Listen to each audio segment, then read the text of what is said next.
Hello, everybody. I am delighted this morning to bring to you Madleen Alsabbah. And we haven't done our LightRoot community interviews for a little while, so I'm delighted to do this one with Madleen this morning and really allow you to get to know her beautiful offerings and who she is as a person. So, Madleen, can you tell me first where you are located? Thank you. Thanks for having me. I am right now in Madison, Wisconsin. I say right now just because I never know. I might be traveling to another Latin American country to go get some more cacao. So yeah. But right now Beautiful. I'm serving the Madison Midwest area, you know. I also go down to like Schaumburg, Chicago sometimes. So yeah. Okay, great. And can you tell me a little bit about who you are and the journey that has called you to do the work that you are doing right now? Yeah, who I am. Oh, that's a okay. I'm not gonna get too deep in that, but I guess my identity is I was born in America, first generation born Palestinian in America. And I would say actually like my identity is what has led me to do what I do.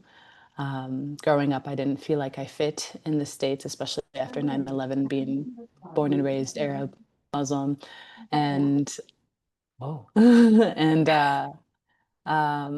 yes, I didn't feel like I fit in here, but also I didn't fit in into Palestine for being raised here and having like this American mindset. So I feel like that gift of not fitting in Mm, allowed me to kind of create my own culture. I talked about this the other day, and growing up seeing, war, like growing up around essentially just knowing that like my background in my country is like war, like it just that's all I knew growing up, mm, and coming here and just like recognizing, some of the separation. I think I've always just had this passionate of bringing people together and like this wanting to feel like I belong and wanting others to feel like they belong. Like since I was young, I've always been the one to welcome the new kid, or I didn't mm, really find myself in a clique. I was kind of like popping here and there. Like I was never like in a specific clique because I just wanted everyone to feel welcomed because I wanted to feel welcomed. mm. And, as I got older, I realized it's not just about expecting other people to welcome you or other people, yeah, welcoming you. It's really about you welcoming your own self into your own space, which is for me, my body, and I found yoga when I was about 18. I was in college. I'm 30. Oh, I'm gonna be 33 now. And that was like the greatest gift that I feel like the universe, the yogis, the teachers could have brought onto us human beings. Because there was moments where I just felt like when I would be in despair, like I was in a really bad relationship, and I would go to yoga, and I just felt like that was the space where I came home to myself. And my yoga teacher was always like, "You're gonna be a yoga teacher someday," and I did not believe her. I was like, "I'm not gonna be a yoga teacher, no way." And and then when I broke up with a partner of mine, that was like, okay, I'm ready for it. And just the path itself has been so incredibly rewarding of just really getting to know myself and coming into union with myself so that I can come into union with everything, every single life, everything that's going on. And in 2021, for the first time, I had a lot of emotions come through witnessing what was happening in Palestine on my phone on Instagram for the first time. So it brought me back to this inner child that didn't feel like they belonged, and like needing to like show everyone, hey, this is what's actually happening. Um and I had so much anger come through, and I literally had like this voice in my head tell me to sit and to Mm, meditate and to sit with cacao. mm. And I had no idea what cacao was. I was like, okay. Like I knew nothing about it. I followed this girl that would like show like, oh, made cups with like this one other company, and she'd like tag them, but I like didn't really look into it. So then I went on her page, and I found this cacao from this woman who sold from Ecuador, and it's called Mi Corazón cacao. And I bought it, and every day I would either sit and have cacao or tea or mud water, and would just sit and meditate like half an hour to an hour and just let whatever emotions came through. And It was hard. Like I felt like I was grieving for like all my ancestors and like Mm, all the people there, and like had visions of my grandmother losing her son, and like my great grandmother losing her son, and like just people carrying dead bodies of their family members. And then I even had a vision of myself becoming a sniper. So like the other side of it. And it was like very, very profound. And just realizing, I just had all these like profound realizations of just how identity can really separate us. And it's nice to mm, have like an identity, to know where you came from and to use that background as a gift of how you can move into this world with love, but like also at the same time, it can really separate us. And I just had this call to like shave my hair at the time because I like my hair felt like it was like holding so much of like mm, my identity, of my wisdom, my background, and wanting to cut it off and just literally start fresh. mm. And Wow. but that experience of just feeling the pain of my ancestors, but also being the other person creating the pain, was this like pivotal moment for me of like, oh, okay, like for in order for this to exist, this other thing has to exist, and really started to understand the concept of like the yin and the yang, the duality, like, without one, there wouldn't be another. Without joy, there wouldn't be pain. Without pain, Mhm, there wouldn't be joy. There Without war, there wouldn't be peace. And just had this like, yeah, this understanding. And at the time I was with someone who I was deeply in love with, and I was breaking his heart. And so I saw myself as a person creating pain. I was like, oh my gosh, I am someone perpetuating pain. Like pain has been done to me, but I'm the one that's also perpetuating pain. And it just really brought me into the space of seeing my own shadows, of seeing my own darkness, and not necessarily like resisting it, but being like, oh, this is a part of me. And this is, in some eyes, someone's going to see me as a good person. In someone else's eyes, they're going to see me as a piece of crap, and like all I can do is continue to live from my heart the best that I can, and know that this isn't my intention to hurt this person. It just is happening. And like for me, I believe in karmic, that I believe in like past lives. I don't know exactly what I was in past lives, but I do feel that like we come onto this earth to pay our karmic debt in a way for us to have compassion. Like whatever it is that we're going through that's really painful, it brings in compassion. Like in order for us to really have compassion, we have to go through pain. And so, mm, like, most people's first experience with cacao ceremonies is like in, ceremony with group and like celebrating and joyful. And like, my first experience wasn't necessarily a big ceremony, but like a self ceremony. And it was really painful, like, mm, really, really painful. And I think a lot of times people just like neglect their pain and they see it as something that's bad. And um, both that and yoga, especially, has really been this catalyst to help me dive into deeper, darker parts of myself so that I can come to the light of it and like have even more love. And it's honestly brought me back to my youth. Like I think about a child. I was talking about this in my interview with Alex at Main Street, that like, the child experiences everything. They experience sadness, they experience anger, they express everything. Then at some point we're taught to numb it, into school, like growing up, and I feel like this journey has been going backwards, like it's like I'm not growing old, I'm growing young, obviously, and I'm getting older in the body, but I want to go backwards and like really create spaces for myself and others to express anything that needs to be expressed and to be a witness of it, like to literally witness and not look away from someone that is expressing whatever it is that might be uncomfortable, but to like actually like be a witness to it, and of course respect, not stare at them, but like bringing it back inside. Okay, why is this making me uncomfortable? mm, Why am I turning away from this? Like, what parts of myself am I not willing to see yet? So, so mhm, yeah, I've been hosting events since like pretty much since then. I was blessed and I met my now previous ex-fiance, Paul. Him and I are still very good friends. And he served cacao, and him and I got the chance to go to Costa Rica and do a retreat with some friends, and somehow divinely got met with this woman that found him through his song, to meet locals in Costa Rica, which then brought us to the local tribe of the Malacca tribe in Costa Rica. And a very similar experience happened to them. They were killed off for rubber trees, and a lot of the people in their tribe had died by Ecuadorians.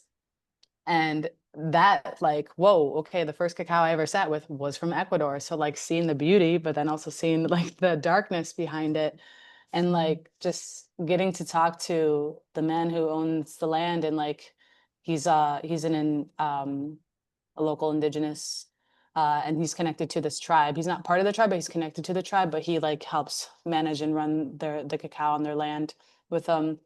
And he asked me like, why do you serve cacao? You know, because they want to know like, why is this foreigner serving cacao? You know, and I shared with him my background and my story, and he just like just stared at me like deep in the eyes and said, thank you. Keep sharing it, Mm, like keep sharing this cacao. And it was just, yeah, it was a really like, ooh, like thank you for for hearing that out moment. And yeah, just and then the following year, I like had the beautiful opportunity to live in community in Nicaragua and met this incredibly beautiful soul. And she's American Israeli. And a couple months after October 7th had happened, and she had presented me how she was a little nervous because she found out that I was Palestinian.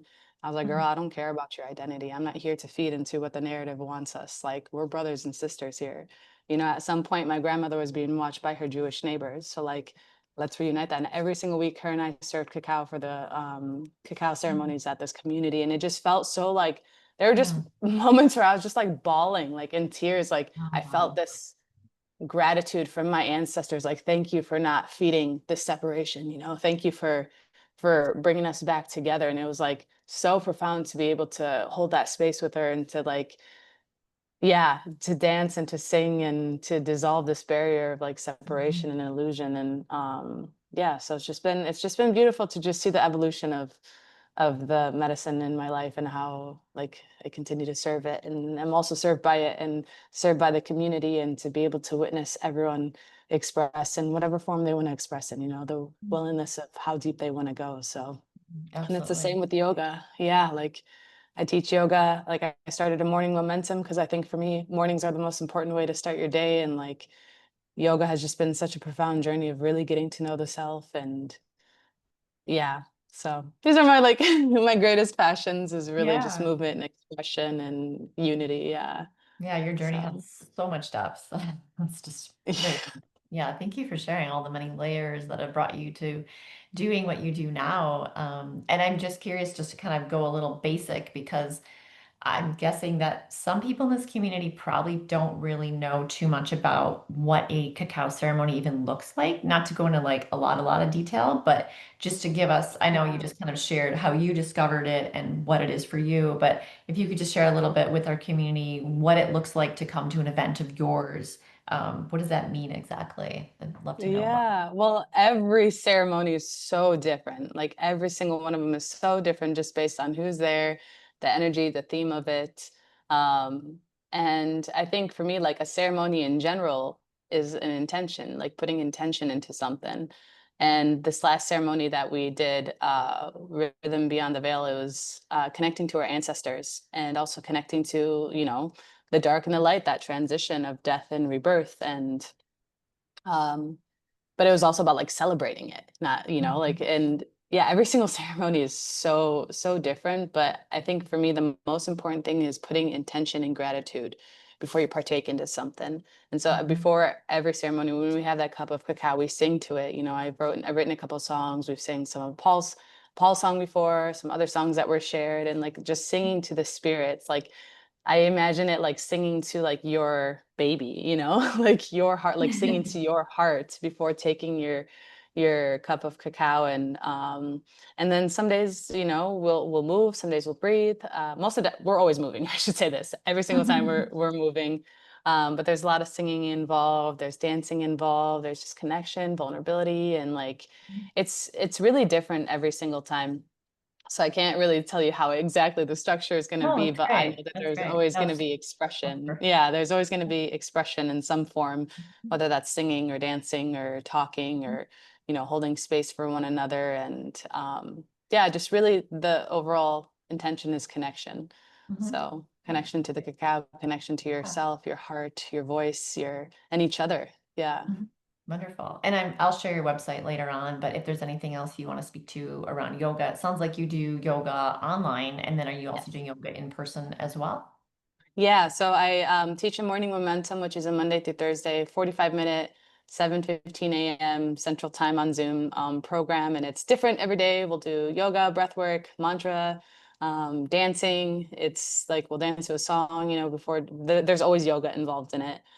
So Mhm. that's like one of my greatest passions. I started actually in the middle of winter when I was like really depressed living in Chicago, and I was like, I had just moved away from community and I was really missing community and like really missing being in service. And I started this program and then realized like, oh wait, morning momentum. My last name means morning in Arabic. So it's kind of cool to like see the like my name being lived in some sort of form.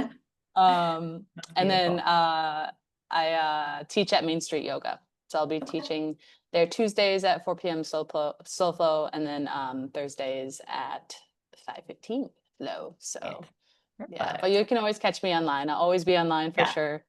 I'll put And that on there. then every now and then I do like workshops. Tonight I'm actually starting a tone and work workshop. Okay, great. We'll definitely Yeah, put those yeah. links on there for everybody. And just one final question I have for you is, do you have a ritual or practice or even a movement that you like to turn to when you're needing grounding or inspiration? Mm, mm. Yeah, I mean, nature is always the biggest inspiration for sure, but also like my friends. Like I really feel like connection for me is my biggest inspiration. And I realized that's what I was missing when I had moved away from community. Like community is everything for me. I'm so inspired being able to talk to someone, even if I'm like not necessarily agreeing with this person. I always ask myself, like, how can I, like, Mm, what am I learning from this person?